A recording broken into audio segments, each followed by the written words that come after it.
son packed my suitcase, called me an old widow, and said I was living in his father's house like a burden. I stayed quiet while my children tried to erase me from the home I kept alive.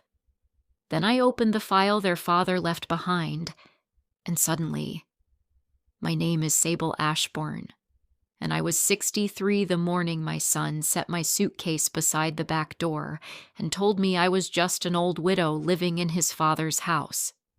He said it with one hand on the railing my husband had sanded smooth 40 years earlier, and with the other hand holding a folder full of papers he thought would make me disappear quietly.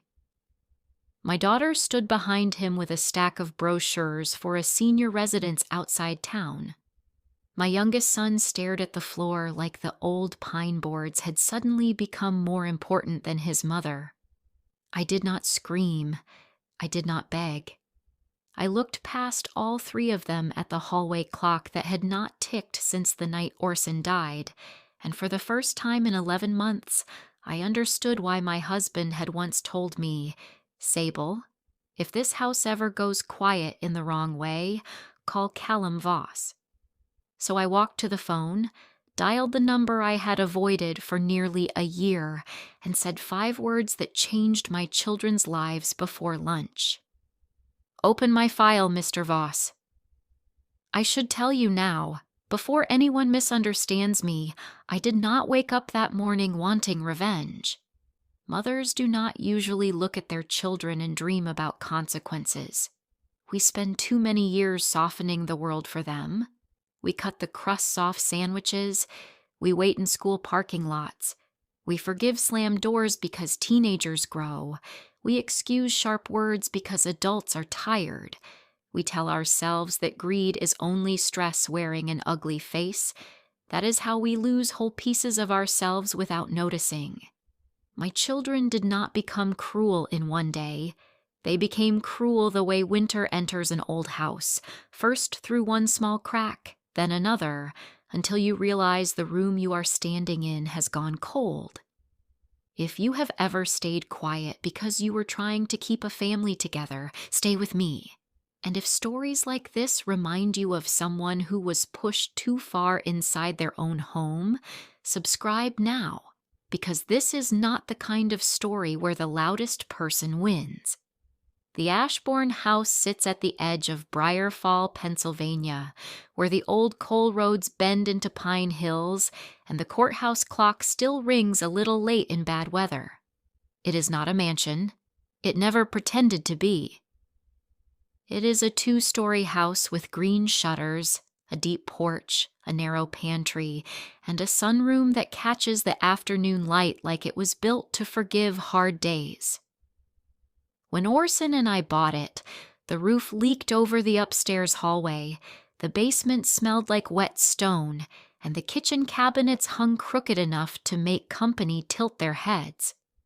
I loved it anyway. Orson said a house did not have to be perfect to become holy. It only needed people willing to stay. We raised 3 children in that house. Bram was born during a thunderstorm, stubborn from the first breath.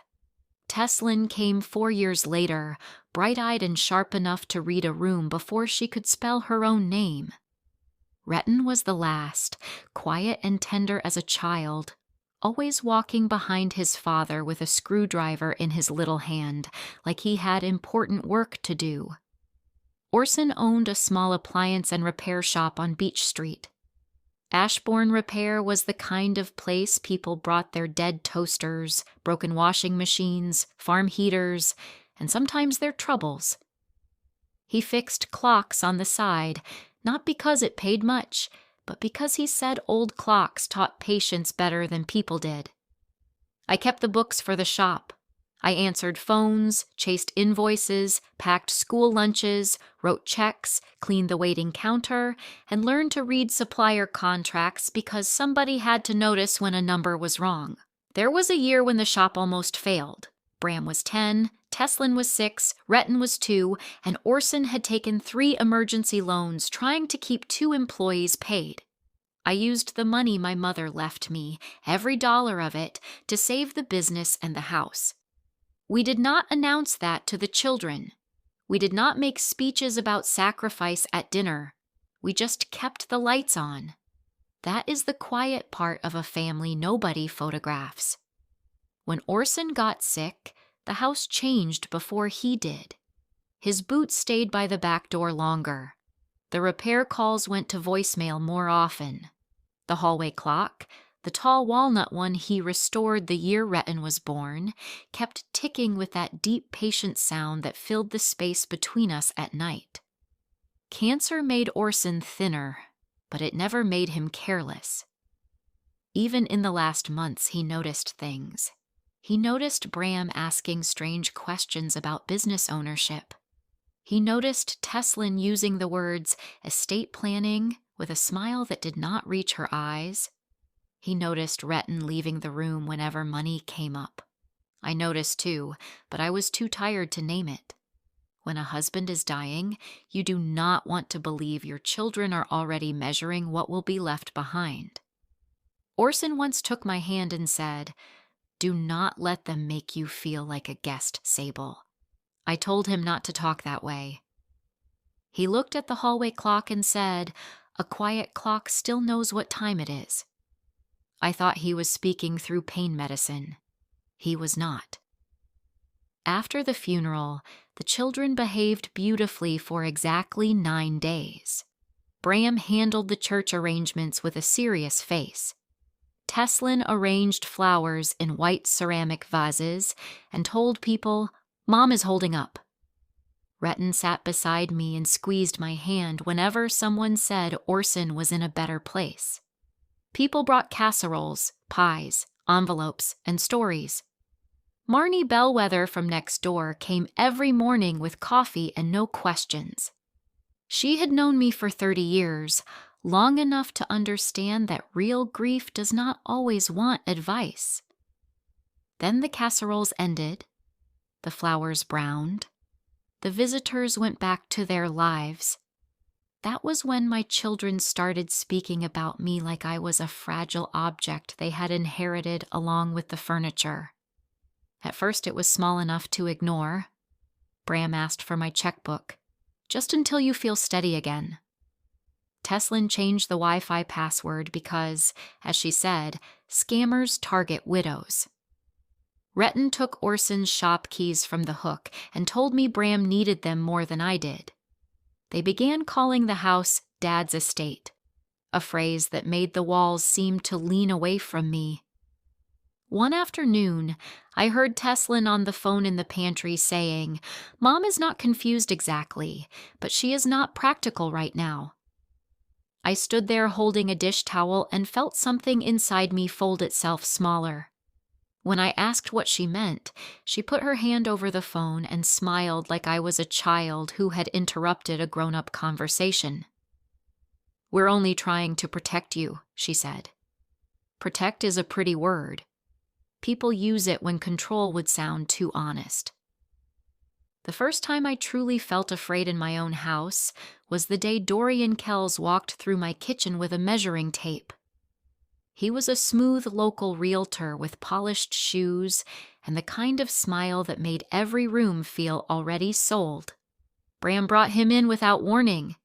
I was making soup at the stove, wearing Orson's old gray cardigan, when a stranger stepped into my pantry and said, "Good bones, but buyers will want the cabinets painted." I turned off the burner and asked why a man I did not know was measuring my pantry. Bram did not even look ashamed. He leaned against the counter and said, "Because this place is too much for you now, Mom. Memories don't pay taxes." Tesslyn was standing near the dining table with her phone raised, taking pictures of the room where I had served every birthday cake they ever ate. "Nobody is forcing anything," she said.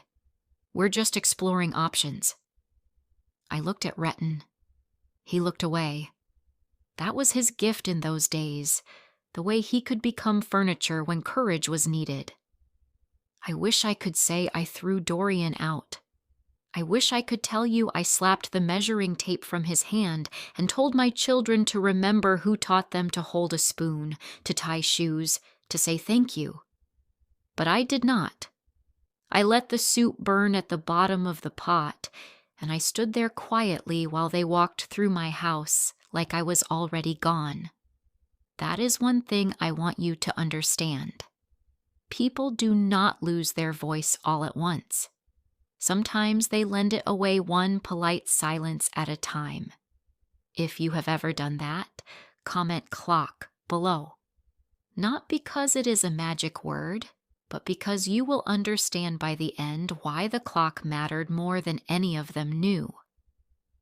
The real humiliation came 3 days later. Tesslyn arrived with garment boxes and a plastic bin.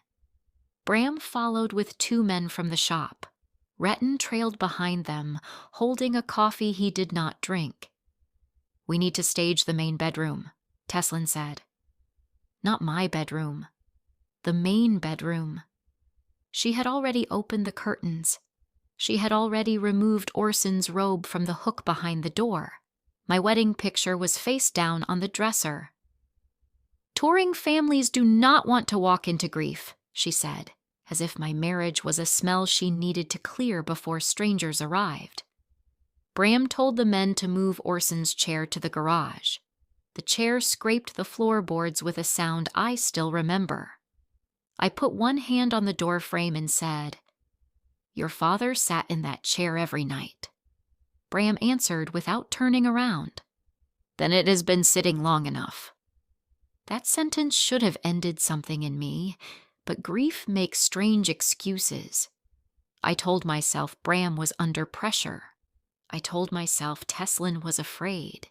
I told myself Rhettan was weak, not cruel. The lies mothers tell for their children can be more loyal than the children themselves. That evening, after they left, I found the hallway clock standing half pulled from the wall. Someone had opened the glass door and stopped the pendulum, even though it had already been still since Orson died. A yellow sticky note was stuck to the side in Tesslyn's handwriting. "Ask antique dealer." I touched the wood where Orson's hands had polished it for years. My husband had loved that clock because it had survived a church fire in 1911. He said anything that could keep time after a fire deserved respect. My children saw junk. That is when I began to understand they were not cleaning the house. They were erasing the evidence that I had ever been loved inside it. The next morning, Bram brought the suitcase. It was mine, the brown one from the upstairs closet, the one Orson and I used on our last trip to Vermont before the diagnosis. Bram had packed it badly. Sweaters were crushed under shoes. My hairbrush was shoved in the side pocket. Tesslyn stood near the refrigerator holding glossy brochures from Willowmere Residence, a senior living facility 40 minutes away. "It has a library," she said, like that was supposed to replace a life. Rhettan stood near the sink with his hands in his pockets. Bram set the suitcase by the back door and exhaled like he had been burdened by mercy. "Mom," he said, "don't make this harder than it needs to be. You're just an old widow living in Dad's house. Don't make us feel guilty for being practical. There are insults that strike the ear, and there are insults that rearrange the soul. Old widow, Dad's house, practical." He had taken my marriage, my labor, my grief, and my place at the table and reduced all of it to a problem in his schedule. Tesslyn looked relieved when I did not shout. Rhettan looked sick, but sickness is not bravery. I looked at the hallway clock. The glass door was still open. The pendulum hung motionless. For nearly a year, I had believed time stopped because Orson died. In that moment, I realized time had stopped because I was waiting for my children to become kind again. That was not grief. That was captivity. I walked past the suitcase, picked up the phone from the small table under the stairs, and dialed the number Orson had written on a card tucked behind our marriage license. Callum Voss answered on the second ring. His voice was old, low, and unsurprised. "Mrs. Ashbourne," he said. "I wondered when you might call." I said. "Open my file." The children laughed when I said that. Bram actually laughed, short and mean, as if I had threatened him with a recipe box. Tesslyn's mouth tightened. Rhettan whispered, "Mom, what file?" I looked at all three of them and felt a calm I had not felt since before Orson got sick. "The one your father left for the day this house stopped feeling safe?" I said. Bram stepped forward, but something in my face stopped him. Maybe it was not anger. Maybe it was the absence of fear. "Nobody leaves this house with my suitcase," I told them, "and nobody measures another wall until I come back." Then I took my coat from the hook, picked up my purse, and walked out through the front door instead of the back one, because no child of mine was going to decide which door I used. Callum Voss kept his office above an old stationery store across from the Briarfall courthouse. Rain tapped the windows that morning, soft but steady, and the courthouse bell rang 11 minutes late like it had all winter. His office smelled of paper, leather, and coffee that had been warmed too many times.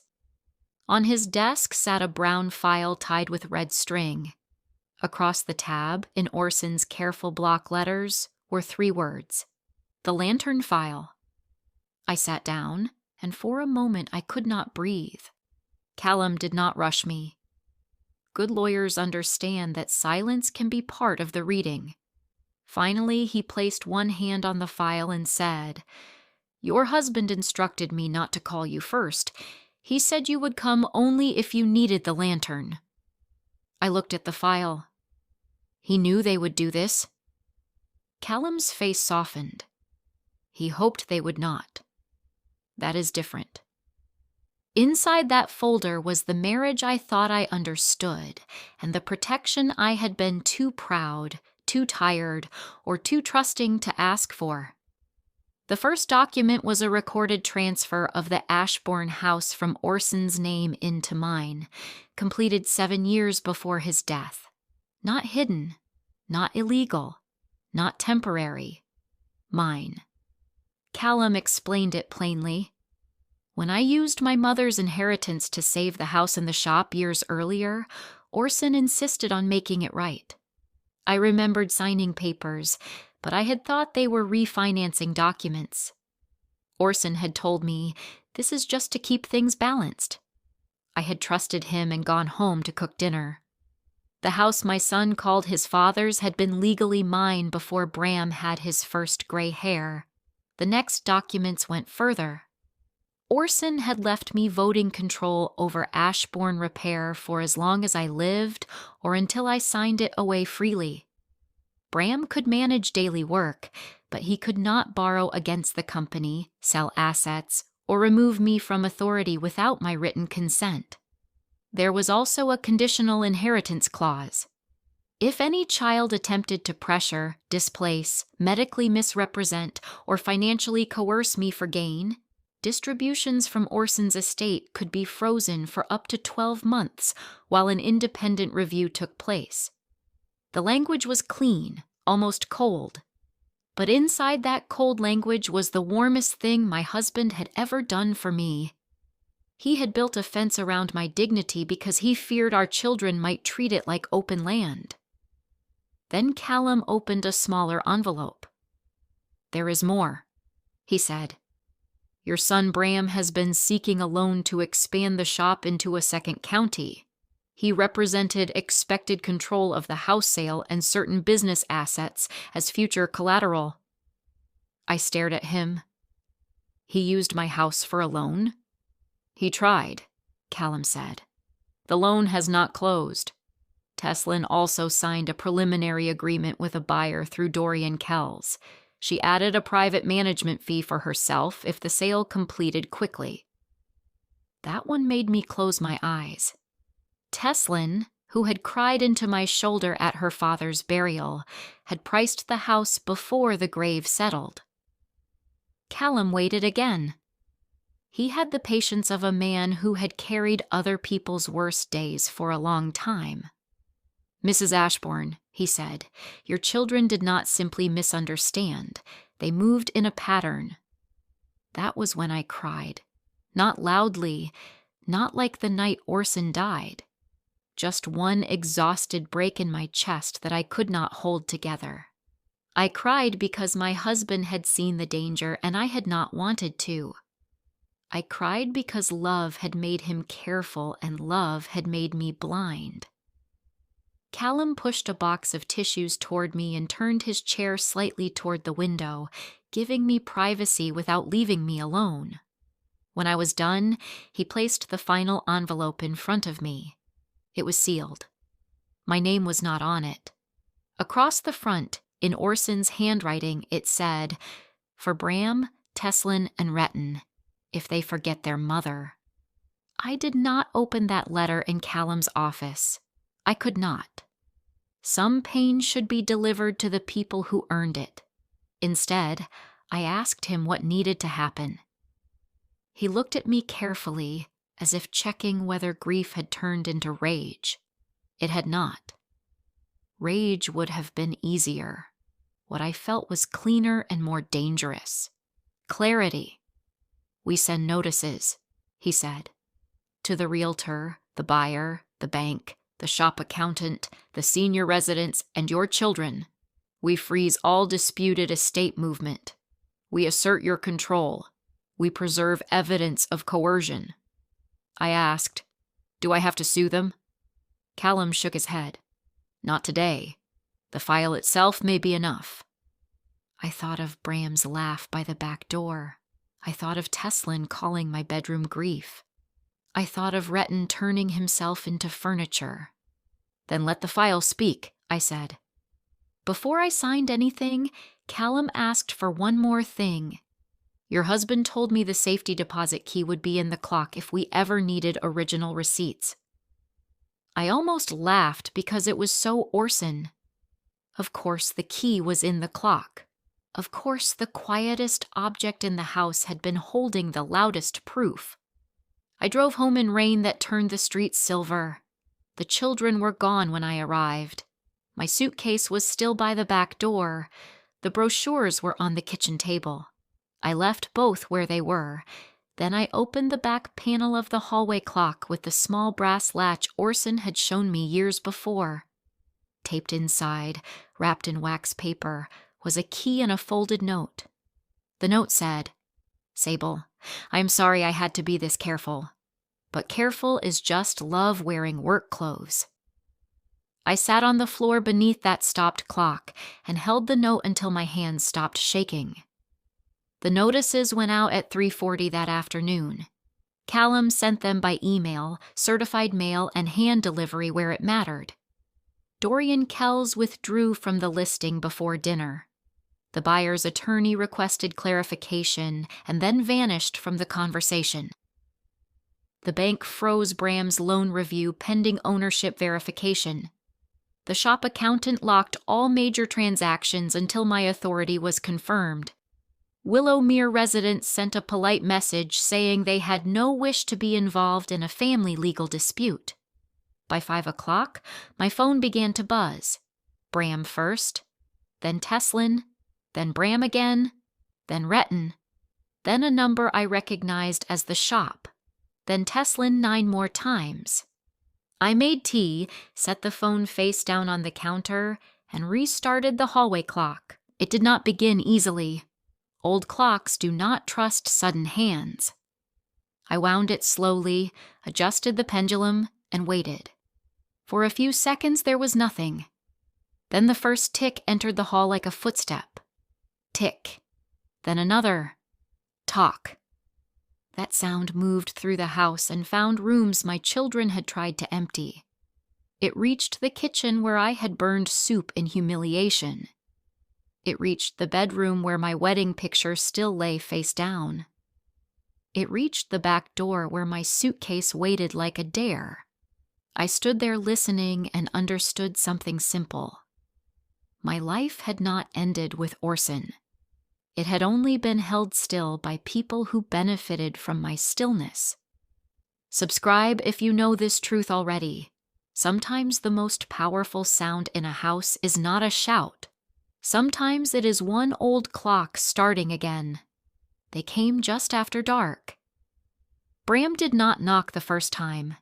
He tried the door and found it locked. That mattered. I had never locked my children out in their lives. He pounded once, then twice.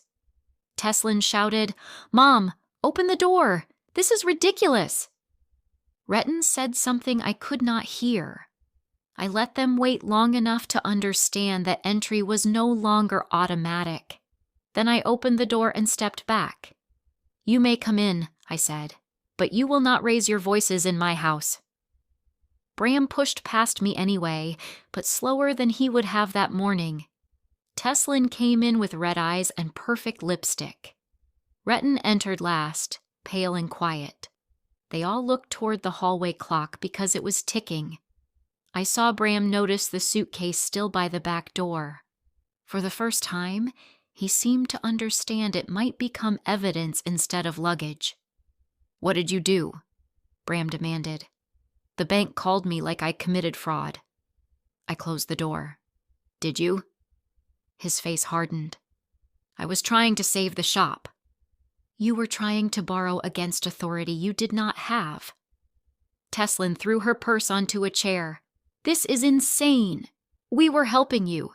You can't live here alone forever." I looked at her for a long moment. "You brought a realtor into my pantry and called my bedroom grief. Help is not what that was." Rhettan whispered, "Mom, I didn't know about the fee." Tesslyn spun on him. "Shut up, Rhett." That small command did more than any confession. It showed the shape of them. Bram pushing. Tesslyn polishing cruelty into concern. Rhettan surviving by shrinking. I led them to the dining table.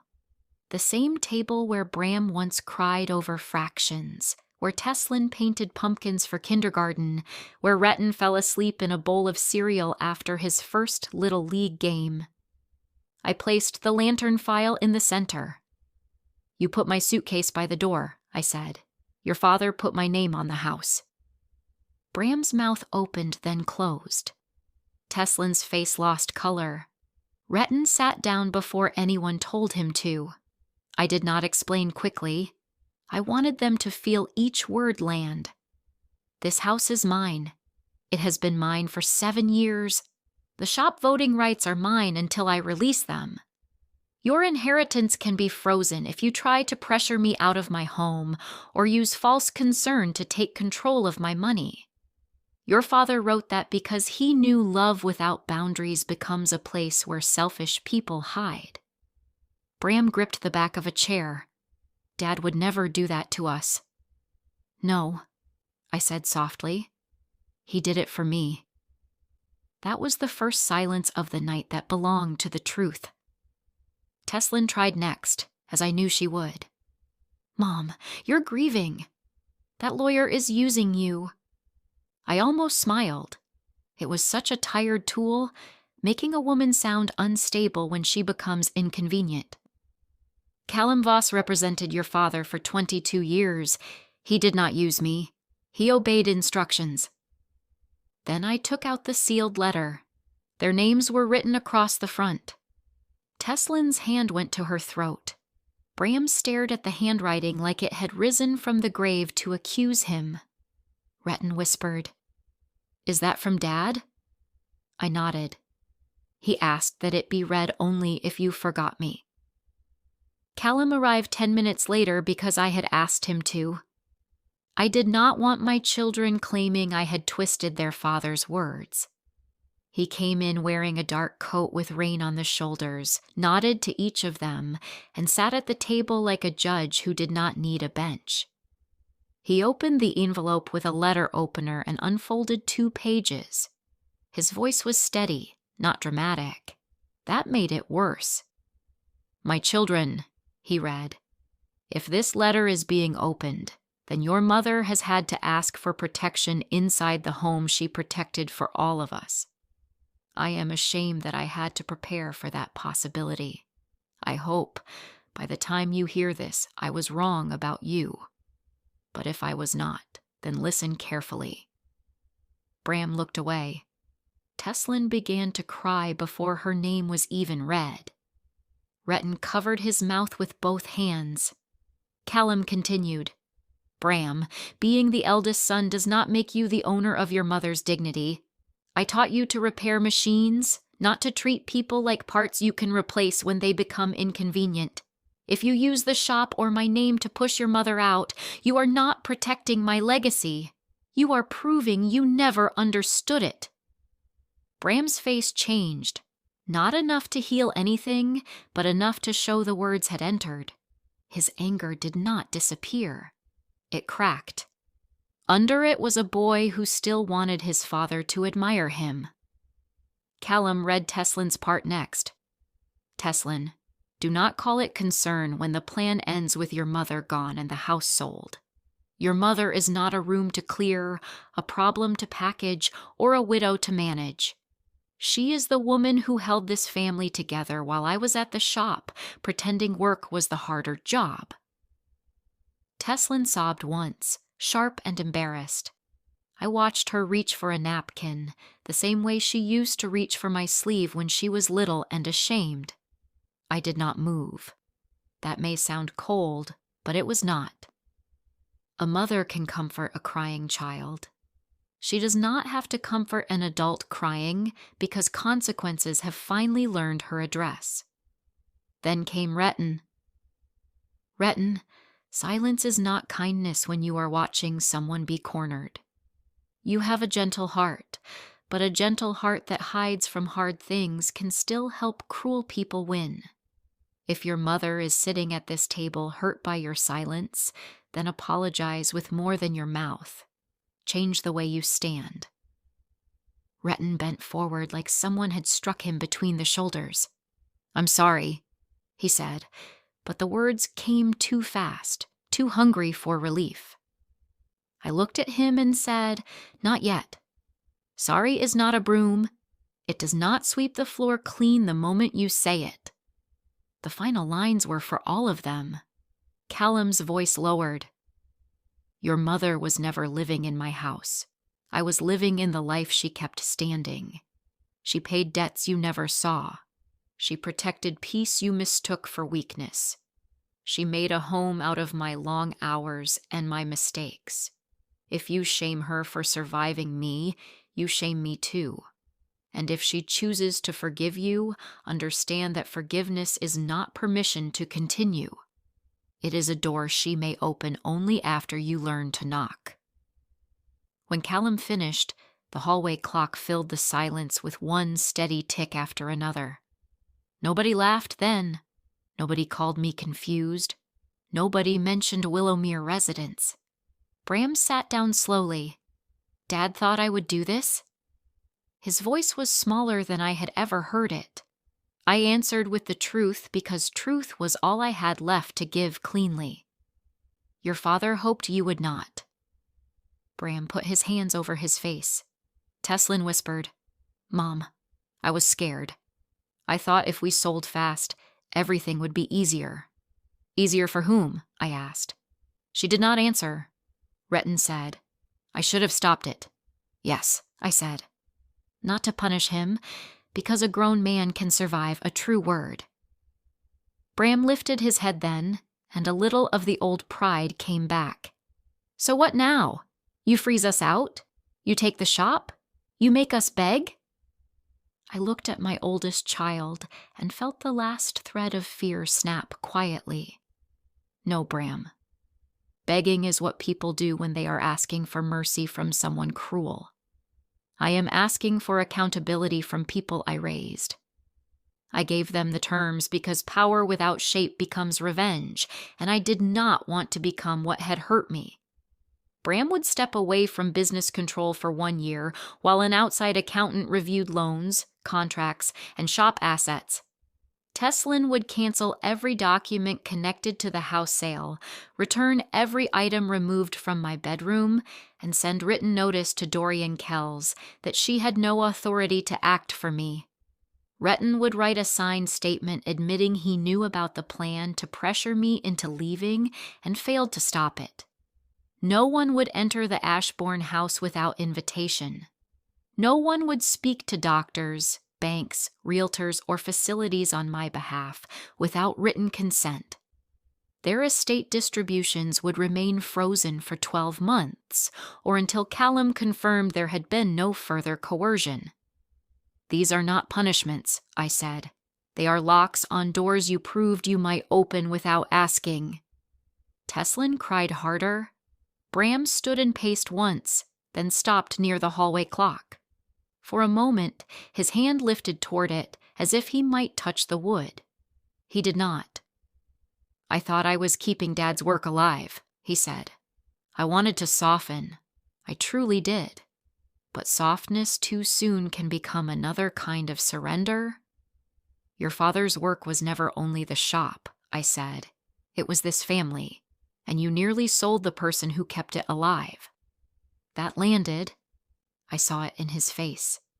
Tesslyn whispered, "Can we fix this?" I looked around the room, at the table, at the suitcase, at Orson's chair still missing from the sunroom, at the clock moving again after all that silence. "You can begin," I said. "That is not the same as fixing it." They left after midnight. Bram carried my suitcase upstairs without being asked, but I made him set it outside my bedroom door and leave. Tesslyn picked up the senior residence brochures and put them in the trash with shaking hands. Rhettan stayed on the porch after the others went to their cars. "Mom," he said through the screen door, "can I come Sunday and fix the loose step?" I looked at him, my youngest, the child who once slept with a nightlight shaped like a moon. "You can come Sunday," I said, "and you will knock." He nodded like that simple word had given him more shame than any shouting could have done. The weeks that followed were not pretty, but they were honest. Bram hated stepping back from the shop, but the audit found 3 loan applications drafted with assumptions he had no right to make. Nothing criminal, Callum said, not yet, but careless enough to frighten him. Tesslyn returned my wedding picture wrapped in tissue paper and placed Orson's robe back on the hook without looking at me. Later, she mailed me a handwritten apology on thick cream paper, 3 pages long. I read it once and put it in a drawer. Some apologies need to sit in the dark a while before they become real. Rhettan came every Sunday. The first week, he fixed the porch step. The second, he cleared the gutters. The third, he sat at the kitchen table and said, "I was comfortable being the good one because Bram was worse."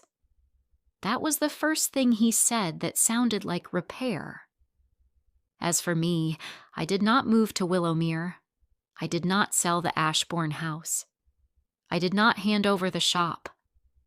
I brought Orson's chair back from the garage myself, though Bram offered. I wanted my own hands on that work. I put the wedding picture back on the wall, not because marriage is perfect, but because mine had been real.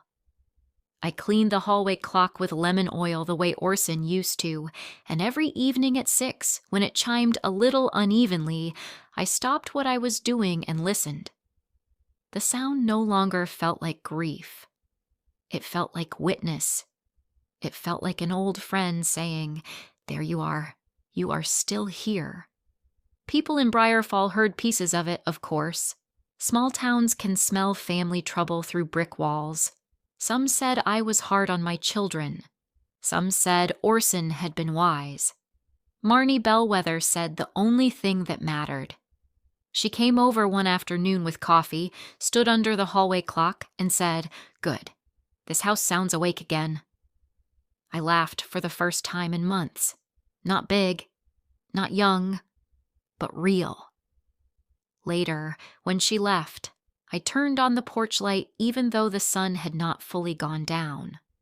Orson used to say a house should never go dark while the person who kept it alive was still inside. For almost a year, I had waited for my children to decide whether I belonged. That evening, under the steady clock and the warm porch light, I stopped waiting.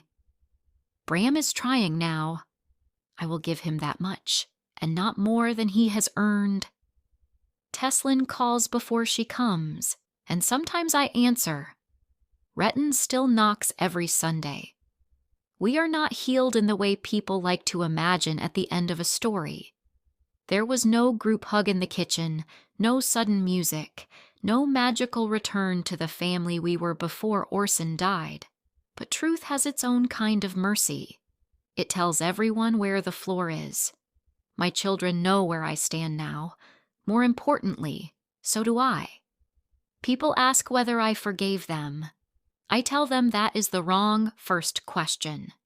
Forgiveness is not a key children can use to walk back into every room they damaged. The first question is whether I forgot myself. And the answer is no, not anymore. I was never just an old widow living in my husband's house. I was the woman who kept time moving when everyone else thought love was free. I was the signature they ignored, the labor they never counted, the name already written where they thought there was blank space. If your own family has ever made you feel like a guest in the life you helped build, remember this. Quiet people are not empty. Sometimes they are only waiting for the right file to open. Comment what you think, subscribe for more stories like this, and I will see you in the next one. Before we leave Sable Ashbourne standing under that hallway clock, we need to slow down and look at what this story really did. Because on the surface, this looks like a widow, a house, a legal file, and 3 ungrateful children. But underneath that, this is a story about erasure. It is about how a person can spend decades holding a family together, only to become invisible the moment the person who used to protect them is gone. Sable was not fighting for luxury. She was not fighting for revenge in the cheap, dramatic sense. She was fighting for recognition. She was fighting against the quiet insult of being treated like a temporary guest in a life she had helped build from the ground up. The most painful part of this story is not even Bram putting the suitcase by the back door. That moment is cruel, yes, but it is only the final visible act. The deeper cruelty started much earlier. It started when the children changed the language around her. They stopped saying Mom's house or our home and started saying Dad's estate. That shift matters. Language is often the first place disrespect shows up. Before people take your room, they rename it. Before they take your authority, they call it confusion. Before they push you out, they describe it as concern. That is exactly what Bram, Tesslyn, and Rhettan did. They did not walk into the house and announce, "We are going to erase our mother." They made it sound practical. They made it sound protective. They made it sound like love with paperwork attached. And this is where the story becomes uncomfortable, because many families know this pattern. Sometimes cruelty does not arrive as shouting. Sometimes it arrives with a soft voice and a brochure. Sometimes it says, "We are only worried about you." Sometimes it says, "This place is too much for you." Sometimes it says, "Let us handle everything." And yes, there are families who truly care for aging parents with tenderness and respect. But in Sable's case, concern was not care. Concern was a disguise. The plan always ended with Sable removed, the house sold, the business controlled, and the children paid. That is why this story hits hard. It shows how greed can learn polite language. Sable's silence is also worth examining. Some viewers may wonder why she did not fight sooner. Why did she let the realtor measure her pantry? Why did she let Tesslyn move her wedding picture? Why did she stand there while Bram spoke to her like she was a problem to be solved? The answer is not weakness. The answer is conditioning. Sable had been a mother for so long that she had trained herself to absorb discomfort before letting it disturb the family. Mothers often do this. Wives often do this. Quiet people often do this. They swallow the first insult because maybe the person was tired. They swallow the second because maybe the timing was bad. They swallow the third because maybe speaking up will make everything worse.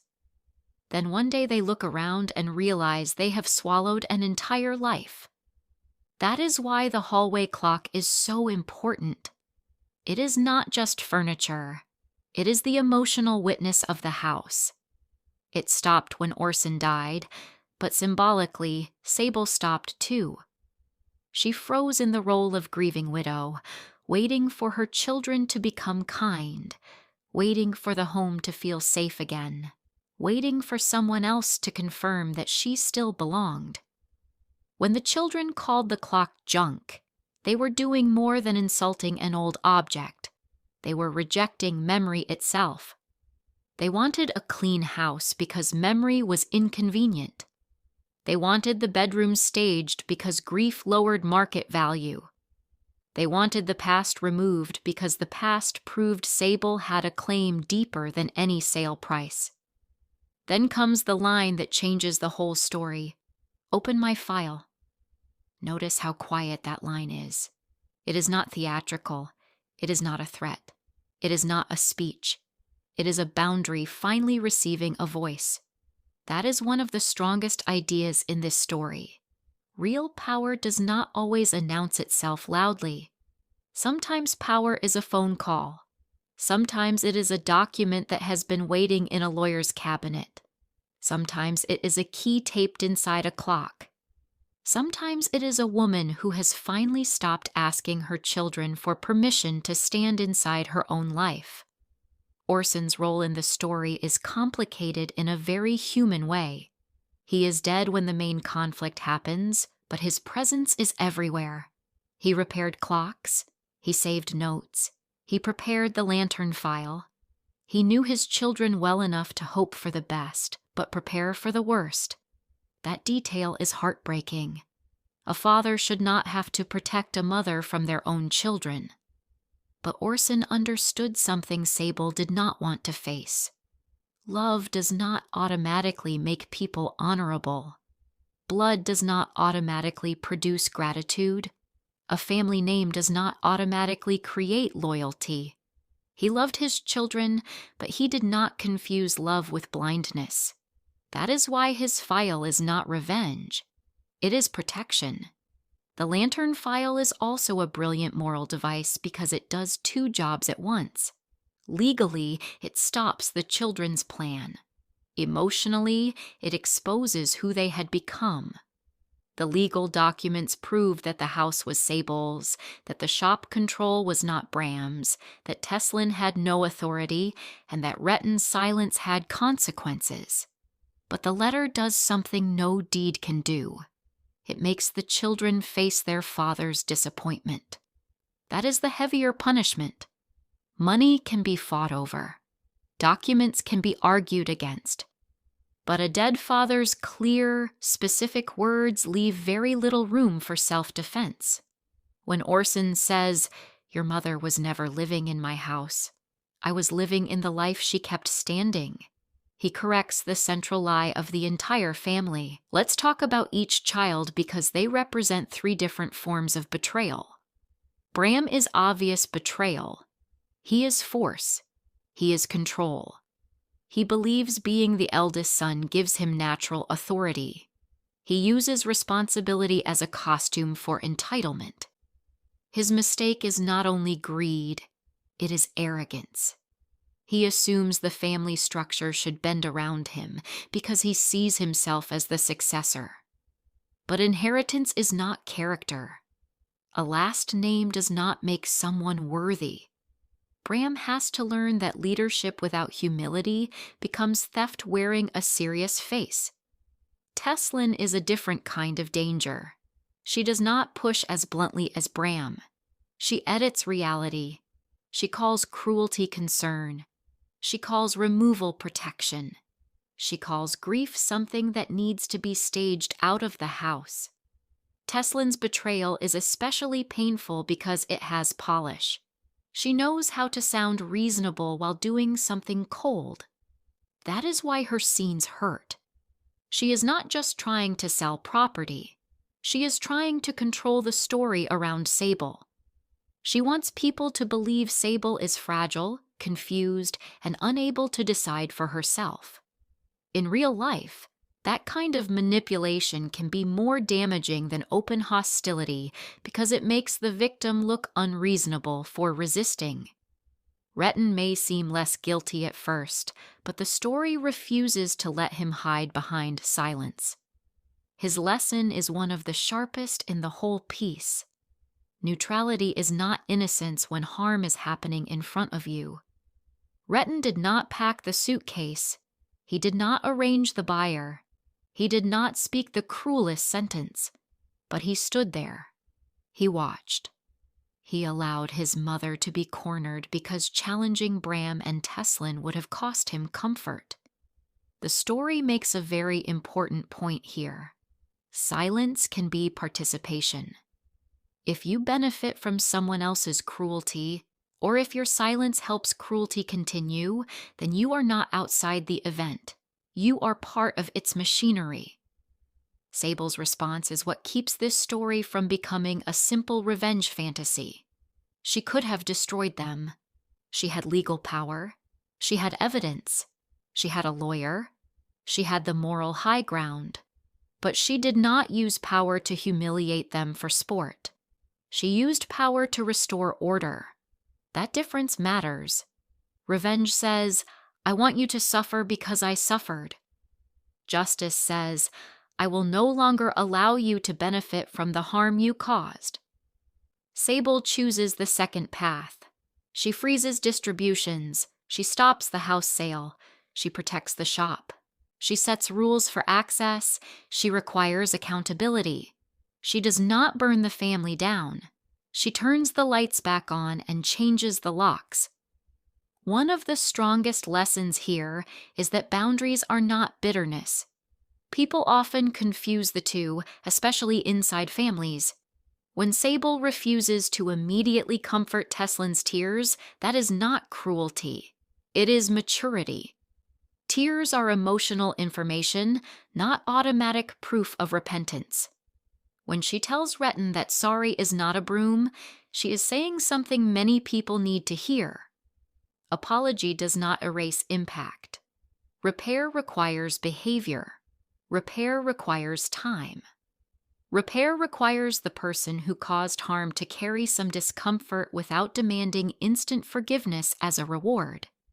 The story also challenges the idea that parents must always absorb their children's disrespect because family is family. Family should not be a weapon used against the most forgiving person in the room. Sable is still a mother at the end. She does not stop loving her children, but she stops letting love make her defenseless. That is an important distinction. Healthy love can have locked doors. Healthy love can require people to knock. Healthy love can say, you may come Sunday, but you will not enter without permission. That one small detail, Rhettan having to knock, is more powerful than it looks. It means the mother's home has become her home again. The ending is intentionally not a fairy tale. Bram does not become perfect. Tesslyn's apology does not magically heal the wound. Rhettan starts showing up, but he has to rebuild trust one Sunday at a time. That makes the ending feel honest. Real family damage does not heal because one letter was read at a table. A powerful confrontation can begin change, but it does not complete it. Sable understands that. She allows beginnings, not shortcuts. She allows effort, not automatic restoration. That is why her final piece feels earned. And then we return to the clock. At the beginning, the clock is stopped. In the middle, it hides the key. At the end, it ticks again. That is the emotional architecture of the whole story. Sable's life begins moving again when she stops waiting for others to tell her she belongs. The sound of the clock becomes a quiet declaration. Time did not end with Orson, and Sable's value did not die with him. The house is awake because she is awake. So what do we learn from Sable Ashbourne's story? First, never let someone rename your sacrifice as dependence.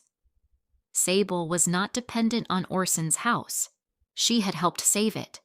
She had paid into it with money, labor, care, and years no document can fully measure. Second, concern without respect is control. If someone claims to protect you while removing your choices, pay attention. Third, silence can keep peace for a while, but it can also become the floor other people stand on while they take more from you. Fourth, legal protection matters. Love is beautiful, but paperwork protects what love may fail to defend after grief, greed, or pressure enters the room. Fifth, forgiveness should never be used to avoid accountability. A person can forgive someday and still keep boundaries today. The final lesson is perhaps the most important. Dignity often returns quietly, not with a grand speech, not with revenge music, not with everyone clapping. Sometimes dignity returns when a widow locks her own door. Sometimes it returns when an old clock starts ticking again. Sometimes it returns when a mother realizes she does not need her children to vote on whether she matters. Sable was never just an old widow. That phrase was Bram's attempt to shrink her. The truth was larger.